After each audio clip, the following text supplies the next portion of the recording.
Vamos ao Brado Entrevista. Brado Entrevista. Brado Entrevista.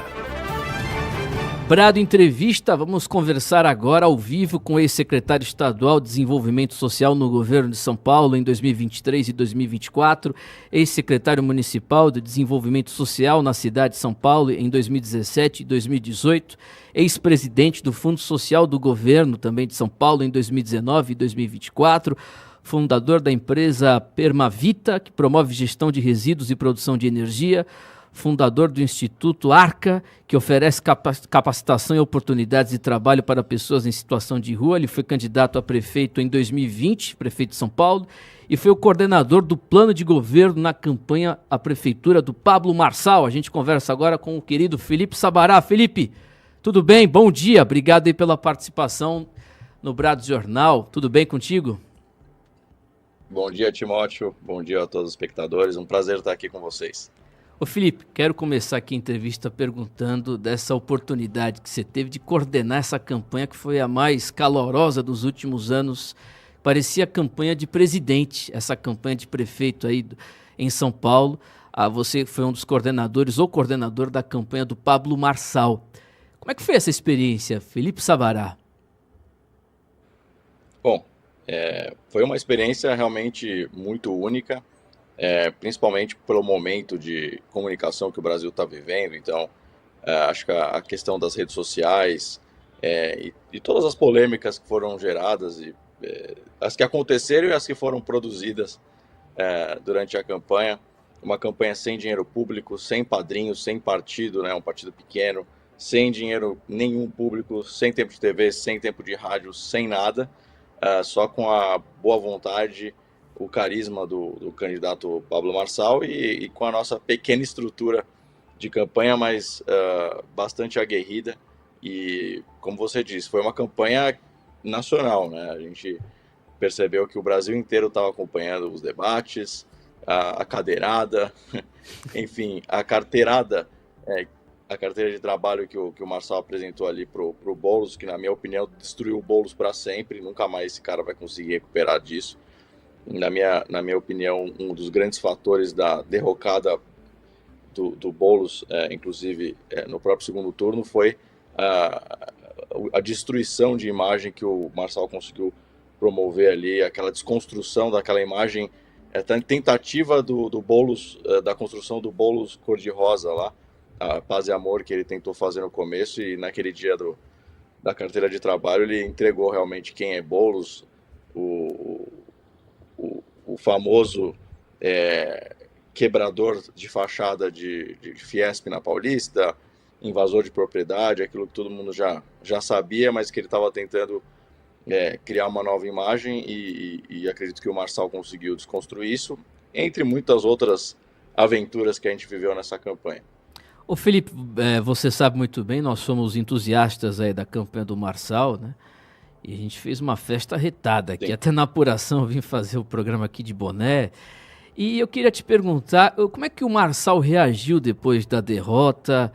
Acho que por 30 mil votos ele não foi para o segundo turno, 40 mil votos, não me recordo agora. Como é que ele reagiu de verdade? Eu queria que você se puder contar aí dos bastidores, das curiosidades, o que aconteceu que o povo ainda não sabe. Como é que reagiu o Marçal com a derrota? Bom, você está correto, foi algo em torno de 40 mil votos, que a diferença entre Marçal para o Boulos, que ficou em segundo lugar, e do Boulos para o Ricardo Nunes também, em torno de 40 mil votos. Então, em torno de 80 mil votos para o primeiro lugar foi a diferença de votação do Pablo. Na verdade, uma coisa que eu pude experimentar durante esse período de campanha com o Marçal é ver o quanto ele segue aquilo que ele promove nos cursos e nas mentorias que ele dá. Uma das coisas que ele sempre fala nas mentorias e no curso é que você nunca perde. Ou você aprende ou você ganha, né? Ou seja, se você conseguir converter e ressignificar algum revés que você possivelmente venha a ter, por exemplo, não venceu a eleição para prefeito de São Paulo, você consegue, obviamente, ressignificar isso de uma forma de aprendizado. E um outro ponto é que também o fato dele ter conseguido visibilidade nacional, o Cacifa, por exemplo, agora para ser um postulante a presidente do Brasil. Ele vai mesmo, Felipe? Isso que eu ia te perguntar. O que você acha? Você tem informação? Você vai ser o coordenador de campanha presidente dele também? Bom, ele tem essa vontade, ele sempre falou isso, né? Em 2018 ele foi pré-candidato também a presidente. Em 22 ele foi candidato a presidente, desculpa, 22. Depois acabou mudando para deputado federal. Então, com certeza, ele tem essa vontade e vai sair candidato, na minha visão, a não ser que aconteça alguma coisa externa, algum fator externo, jurídico, enfim, hoje em dia a gente nunca sabe o que pode acontecer, mas, com certeza, ele sai bastante competitivo. A gente viu a pesquisa que saiu ontem, por mais que eu concordo com você, bem questionável, essas pesquisas são muito questionáveis, mas o nome dele está sendo ventilado constantemente, e acredito que ele vem bastante competitivo para uma eleição em 2026. Ele fica no PRTB ou você tem alguma informação, Felipe? Porque eu já descobri não, me falaram, né? O Avalanche deu entrevista aqui com o Lohan durante o nosso recesso, disse que o Marçal fica no PRTB e tal, o partido ainda é muito fraco, né? Um partido nanico, sem verba, sem nada. Agora, para disputar uma campanha presidente, você tem que ter um pouco mais de força, né, política. Eu falo mais precisamente dinheiro, né? Muito dinheiro e também base, capilaridade política com o melhor partido. O que você acha? Ele fica no PRTB ou ele sai? Bom, no momento ele está afiliado ao PRTB e você sabe muito bem, os ouvintes também, os espectadores da Brado sabem como a questão partidária no Brasil é complexa, então é muito arriscado você trocar de partido e não ter legenda, né? Então, por mais que o PRTB seja um partido pequeno e tenha pouca estrutura, foi o partido que o deu legenda para prefeito em São Paulo, e é o partido que está oferecendo legenda para 26. Então, enfim, essa é uma questão, acho que puramente estratégica do próprio candidato, que já sofreu revés em 2022, quando foi candidato a presidente e deputado federal, cassaram o mandato dele e muitos problemas que ele teve foram em detrimento, foram em decorrência do partido. Então, a vida partidária no Brasil é bastante complexa, a gente não tem a possibilidade de candidatura independente, na minha visão seria muito interessante. Enfim, então, no momento ele está no PRTB, enfim, é onde ele tem a legenda, mas a gente não sabe aí o que vai acontecer, se o PRTB vai coligar, enfim. Tem bastante água para passar debaixo dessa ponte. Verdade. Vai lá, Vanessa. Sabará, em primeiro lugar, muito bom ter você aqui com a gente.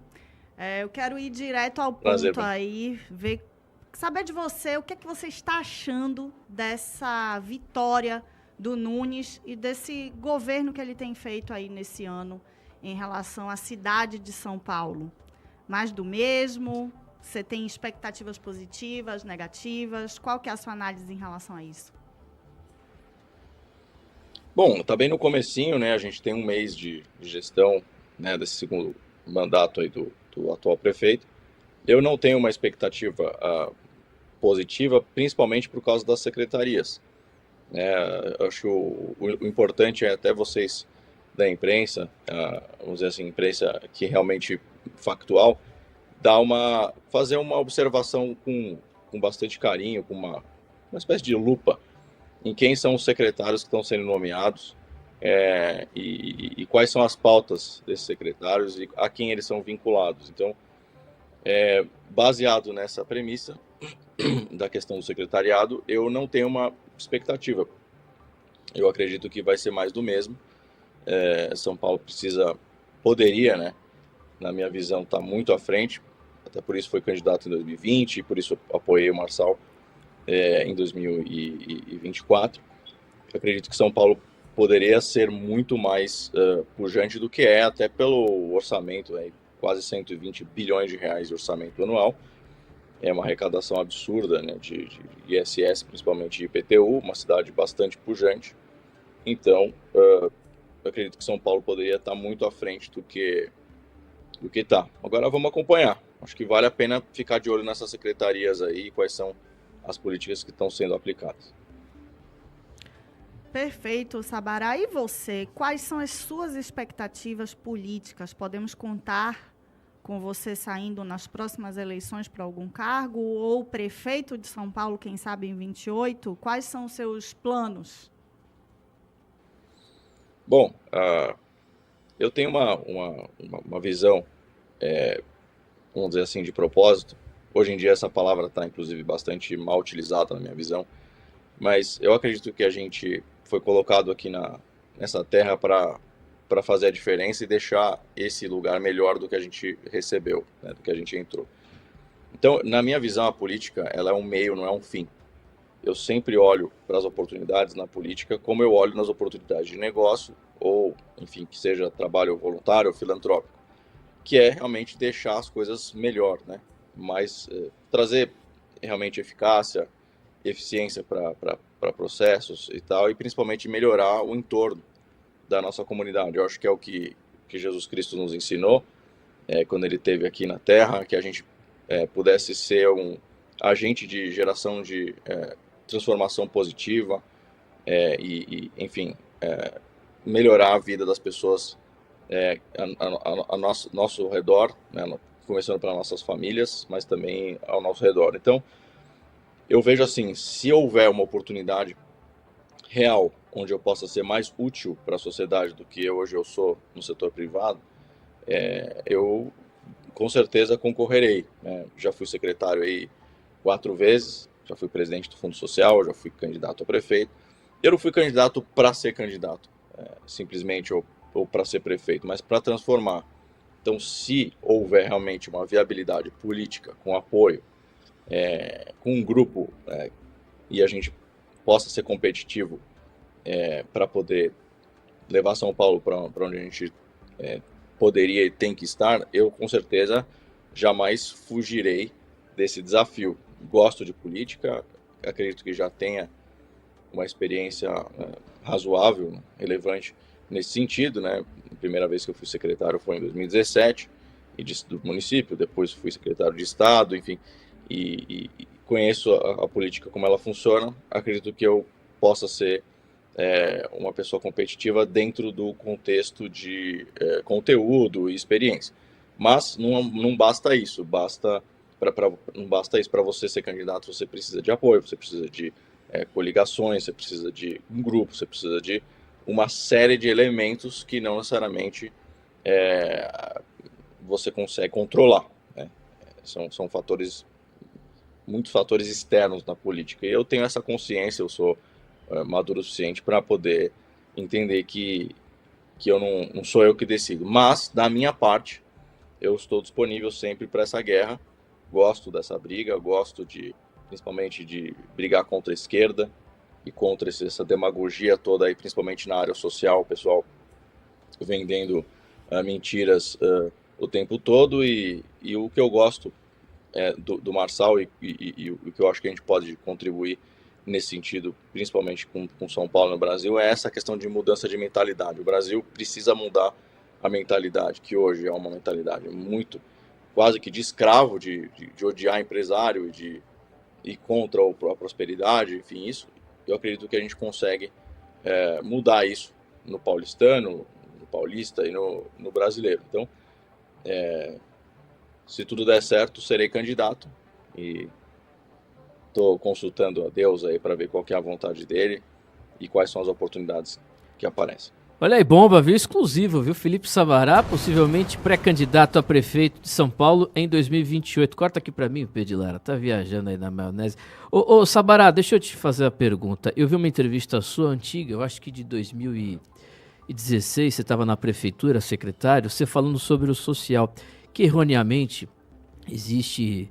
Graças a Deus isso está mudando, vem mudado bastante, mas existia uma narrativa no passado de que somente a esquerda defendia os mais pobres, os mais necessitados, e que a direita só se preocupava com o próprio bolso, com o próprio umbigo e tal. É uma grande mentira, né? As principais instituições conservadoras, cristãs, católicas, evangélicas sempre priorizaram ajuda aos mais necessitados. Inclusive é algo bíblico, né, para quem é cristão sabe.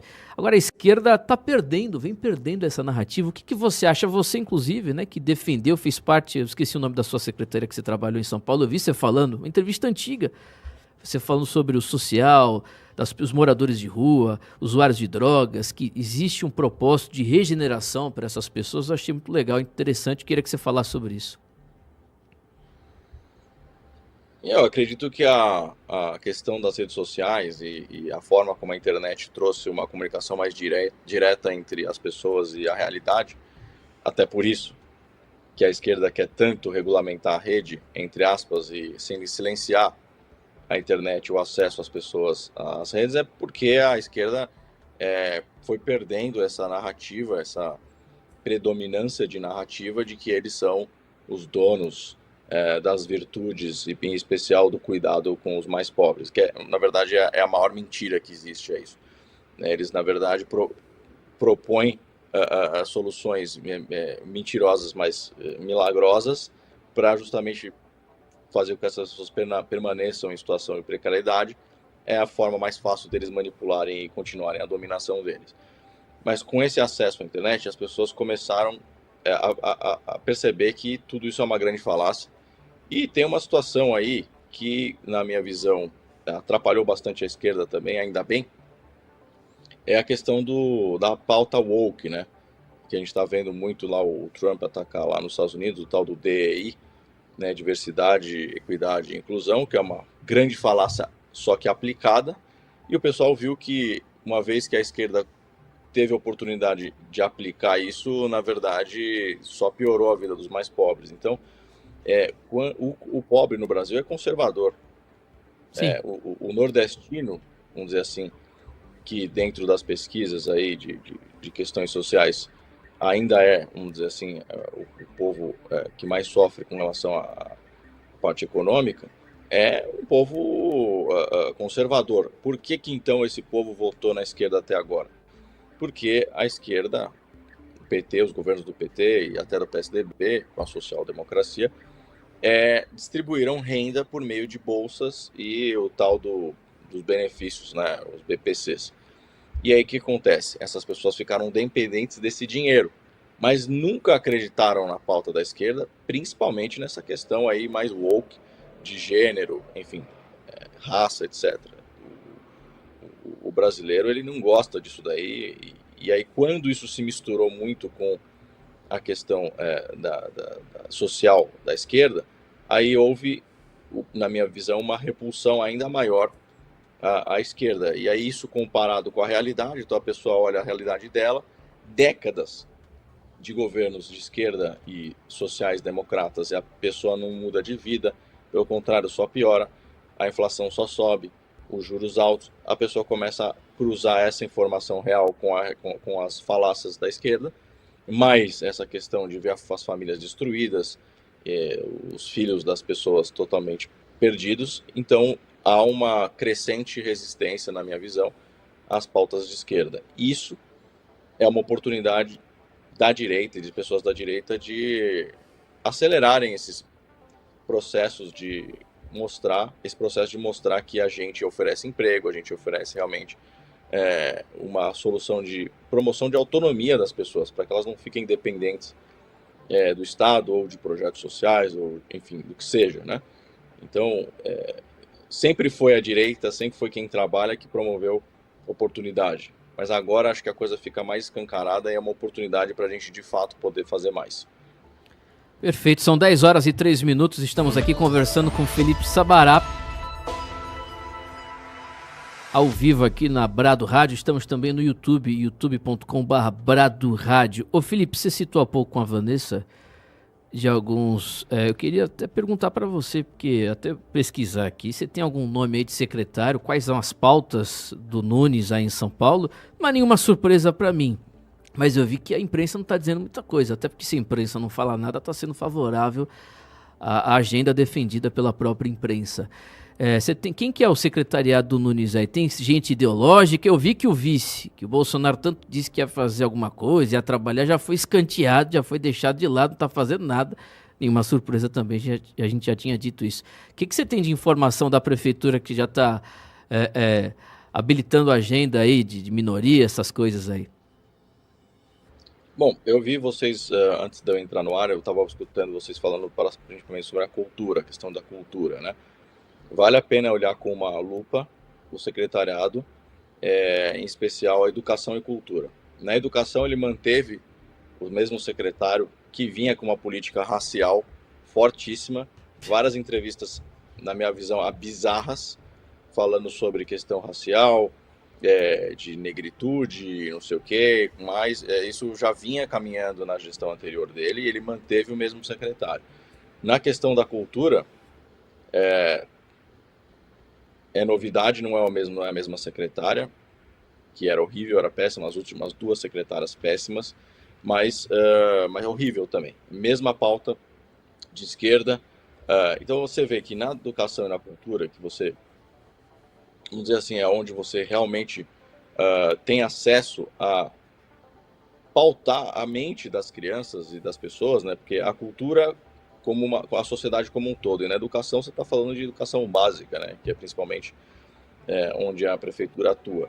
Você tem ali pessoas ideológicas de esquerda à frente. Muito, muito, muito triste e muito preocupante para as pessoas de direita que, enfim, que foram assim, pressionadas a apoiar o Nunes numa suposta guinada à direita que ele estaria dando. Então, essas 2 secretarias me preocupam muito. E, obviamente, o fato do vice, que, enfim, pessoa que eu até gosto, enfim, depois até foi desrespeitoso comigo em alguns momentos, escreveu besteira na internet sobre mim, enfim, coisas que ele não tem a menor noção do que ele está falando. Mesmo assim, eu respeito o trabalho que ele fez na rota e a pessoa que ele é. Enfim, é uma tentativa aí de união de forças que foi feita para ver se a turma, né, de direita conseguia entrar dentro do establishment, dentro do sistema político. Agora, só o tempo vai ver, né? Eu já esperava um secretariado, né, nesse sentido. Foram feitas algumas nomeações meio que para sinalizar alguma guinada à direita. Então, no caso da Ângela Gandra, por exemplo, que foi uma das secretárias nomeadas, mas tem que ver quanto isso vai durar. E são secretarias menores, quase que irrelevantes dentro da cidade de São Paulo. O que me preocupa de fato são essas secretarias, por exemplo, de cultura, de educação, que é um orçamento brutal, ultrapassa 20 bilhões de reais a Secretaria de Educação, e a forma como a coisa vinha sendo tocada na última gestão era ideológica, de esquerda, com pauta identitária, pauta racial, e o mesmo secretário vai continuar na pasta. Então, não vou dizer que eu estou frustrado, porque eu estava com outro candidato, eu estava com o Marçal, então não estou frustrado, mas... Já era esperado, né? Obviamente, como paulistano, eu fico muito chateado e muito triste, e, enfim, é muito triste ver São Paulo sendo conduzida por essas pessoas. Vanessa? Sabará, uma pauta muito importante é a pauta do aborto, né? A pauta do direito à vida. Foi uma promessa de campanha do Nunes manter o aborto legal, né? Inclusive, ele usou até ser católico, que ofende todos os católicos, porque quem é católico é contra o assassinato no ventre da mãe.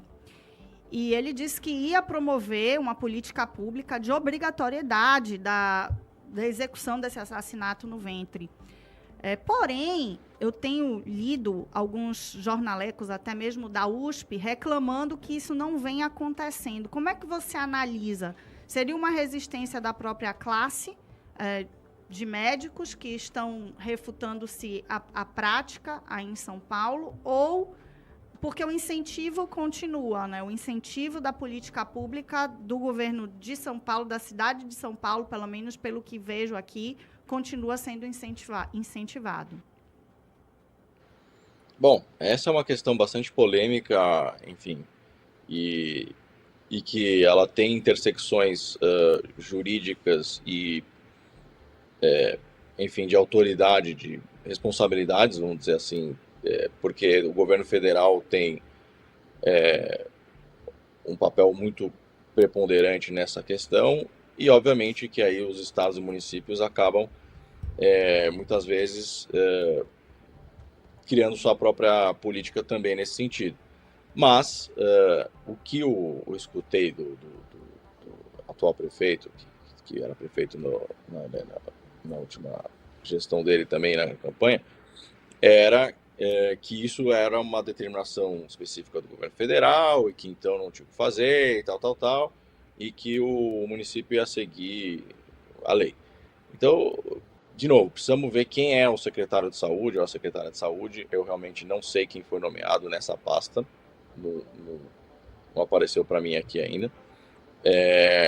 E como vai ser conduzida essa política e qual enfrentamento que o município vai fazer com relação a essa dominância do governo federal nesse assunto. Então, de novo, nós conservadores de verdade somos totalmente contra esse assassinato de bebês no ventre, e foi um governo eleito dizendo que enfrentaria qualquer tipo de ameaça à vida. Então, eu acredito que essa pressão precisa começar, agora que acabou, de fato, vamos dizer assim, as férias, já voltou às aulas das crianças, enfim, tem o carnaval agora no começo de março, mas o Brasil, vamos dizer assim, já está começando as casas legislativas já estão começando a fazer as suas atividades, então eu acredito que tem que olhar com lupa e pressionar para ver realmente o que vai ser feito.